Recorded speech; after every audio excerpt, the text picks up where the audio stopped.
Pikirannya dari pihak kami secara update terus setiap tahun kita laksanakan pelatihan di LPK. Manfaatnya ini adalah yang pertama melindungi seluruh gedung, Pak.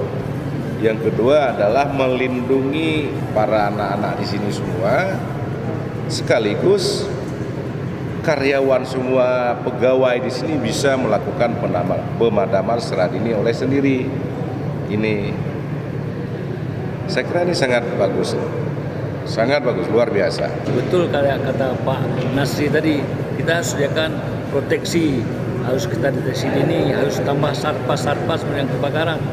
Kalau kebakaran yang di luar bisa kita kasih aman, kalau di dalam, kalau ada alat itu bisa mereka mematikan sendiri.